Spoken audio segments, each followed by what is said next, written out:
One of your best friends and one of your worst enemies lives inside your skull. It's your brain. If you can trust your brain is going to be helpful in your language learning journey.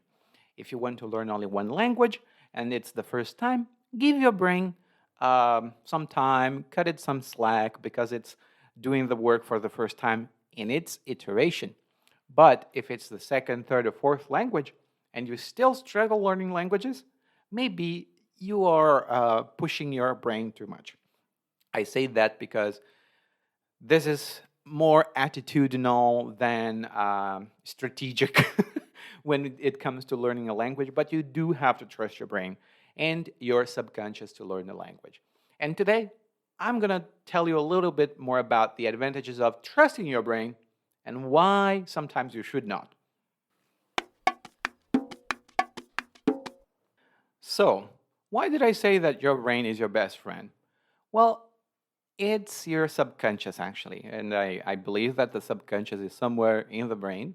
There are some theories that posit the brain is not where conscience lies, but I'm not that kind of scientist, so I cannot really say. But, when you learn a language subconsciously, you acquire language skills without conscious effort or awareness. It's part of the language learning that happens in the background. And even if you think, well, my brain doesn't work because I am now 65 and it's very slow, it might be slower because that's part of our biology. My brain's not as sharp as it used to be when I was 20, and I'm only 36. So cognitive decline is something that will happen to us, and we have to be realistic about it. To some of us, it will happen faster. To some of us, it will happen more slowly, but it will happen. Regardless, our brain keeps working and our subconscious mind keeps working as well. And it's like a fish net, that it's underwater all the time and it will catch something. Maybe not the thing that you want, but it will catch something. And in language acquisition, our subconscious mind is constantly at work. It processes linguistic input, it recognizes patterns, and it stores information for later use. That's why sometimes immersion is so effective. It provides constant input for our subconscious to work with. And there are some benefits as well to letting your brain work. The first of them is natural acquisition. When you learn subconsciously, it's usually more natural. And I mean, it's usually a more natural language use because it mirrors how we learned our native language. It's not simply listening to a language and then, aha, you will have a light bulb moment and understand exactly what people are saying. No, you have to have some foundation there. But it leads to more natural usage of the language because you listen to some structures, you recognize them, and you're like, okay, I can say that probably. And boom, you use that in a conversation, you get validation, and now you you own that structure. It's also very helpful because once you trust your brain to understand a few things that your conscious mind is not going to grasp, well, it reduces the cognitive load you have whenever learning a foreign language. When you're trying to think of grammar rules and when you're trying to absorb each and every word someone is saying, and I'm talking about conversations because that's more prominent, it also happens in reading though. When you try to understand everything, your brain overheats. Not really overheats, but it's like it overheats. And it's as if, I know I should say things more correctly in English. It's as if your brain overheats. Then it kind of stops and doesn't learn anything else because it's lagging behind. Your brain tries to understand something that was said 10 seconds ago, 15 seconds ago, now 1 minute ago. And you get frustrated, you get angry, you get fretful, you don't know exactly how to continue, and then you stop.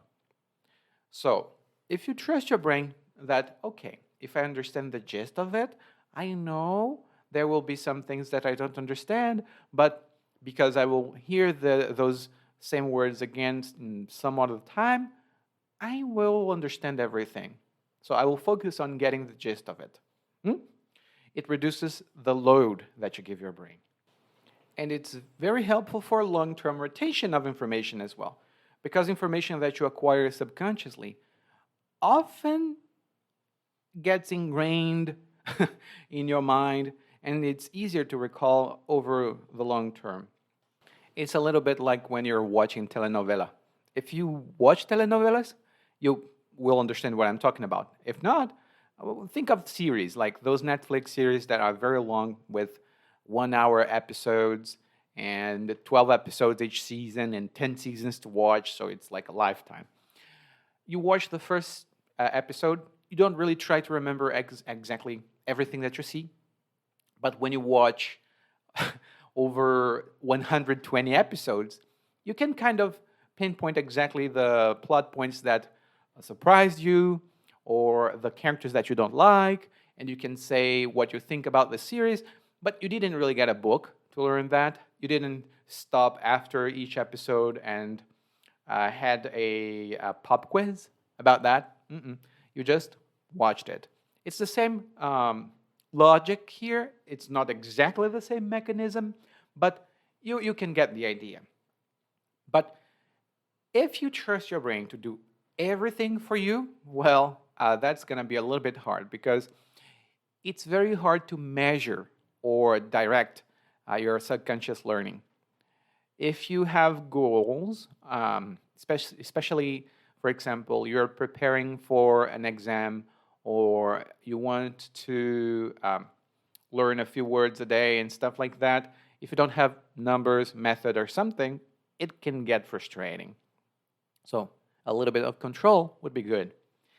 Also, we do have to account for individual differences. I am 36 and I can learn a few things, at least in my perception, a few things faster. When I was 20, oh man, I didn't only have the energy to learn, I had the disposition. So I felt great, I could learn everything. I have a few friends who are like above 60, 70, and who learn languages. And for them, they see like young people learning languages very fast and say, oh man, I wish I could do that. Well, you can do that, but not at the same time. You have to take into consideration that age does influence language learning. It doesn't destroy your ability to learn the language. It's not as if, like, okay, now I'm 75, I'm not learning any languages anymore. You can learn for as long as you can, and you can start as late in life as you want. Language learning doesn't close its doors on you. This is very important to keep in mind. But we do have to account for individual differences. When we see younger people learning a language, we say, okay, they can learn faster. I may need some more time, and I may need some more explicit instruction, but I will learn also implicitly. And it's a little bit more time intensive. If you want to say, okay, I'm going to listen to a tape, oops, my age is showing, even though I say very openly that I am 36, I said tapes, and when I was a kid, we had tapes, here in Brazil at least. So you say, okay, I'm going to listen to a podcast every night before sleep, and I will keep listening while I sleep, and I know that it's going to help me. Not really. It's more time intensive than that. It's something that you have maybe to watch, something for 1 hour, 2 hours a day, every day. Don't skip weekends. It's something that you may do better if you are in another country or something like that. So it's more time intensive. It needs more exposure. And if I were to implement this philosophy of giving my brain some time and cutting it some slack, here are the things that I do usually. One of them is extensive listening. You can also do extensive reading, but reading is more purposeful. So I will go with listening for now. What is extensive listening? If you listen to something extensively, it means that you listen to large amounts of whatever you're listening to. And you don't focus on understanding as much, you just want to enjoy whatever is being said. And to give you an example, when I was a teenager, I had an audiobook It was a BBC drama audiobook, one of the plays, no, no, no, not the play, one of the adaptations of Agatha Christie's Poirot's Christmas. It was a very nice and fine novel, and the actors were very good as well. And I would listen to that same recording every day. I wouldn't skip one day.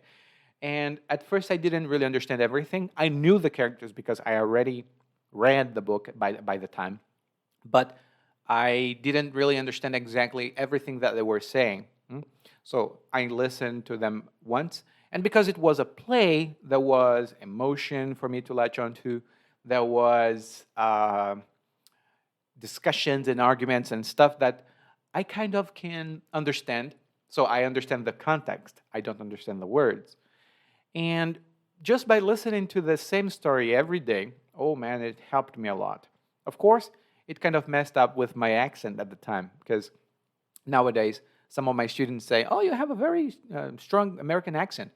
But at first, it was a mix of received pronunciation and Brazilian accent. So it did help me understand more of spoken English, but the other things had to be learned more consciously. And when I was learning German, actually, I had downloaded a course by Deutsche Welle, Deutsch warum nicht, which was freely available on the internet at the time. And I would listen to the same episode, not the same episodes, but the same seasons of episodes all the time, basically all the time, until I could say all of X's lines and Andreas's lines without effort. And Andreas and X are the two main characters of the series, Deutsch warum nicht. If you have learned from that, you know what I'm talking about. A second thing, I do passive reading. I have books in Chinese, in German, in French, in many languages here in my house. And, sometimes I don't really want to sit down and read only one page with a dictionary by my side. Sometimes I do that. But what I do is, I get those books, open a page, and go on reading. I don't care about the words that I don't understand. I just want to see words on a page. It helps me get used to the language. This is a little bit more not passive, but passive reading also includes, for example, you change your phone settings.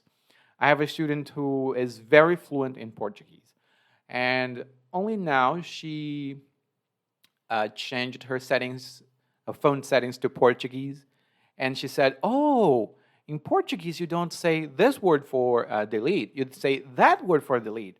And she's been learning Portuguese for more than 50 years, and that's the first time she saw it. So you can always learn something new when you have some exposure to language in natural contexts. And a third way you can do subconscious learning is listening to music. You listen to music, you listen to as many songs as you can in which people do sing. It's not only vocalizations, but like words. And then you don't need to remember the songs. You don't need to force yourself to remember the songs. You just have to enjoy. The more enjoyment you have, the easier it will be to remember the lyrics or to acquire the lyrics.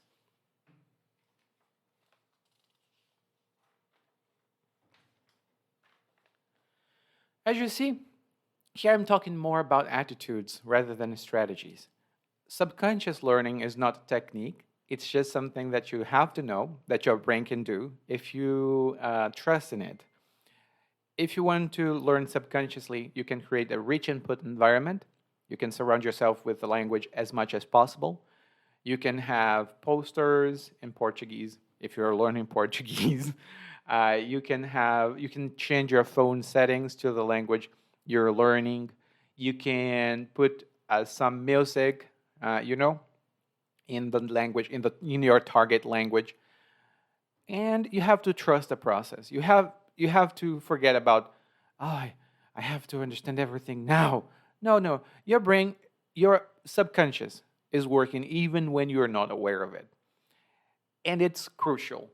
If you over rely on your conscious mind to learn a language, you will stop learning a language, but most often than not, you'll freeze whenever you want to use the language, and you'll feel overwhelmed most of the time.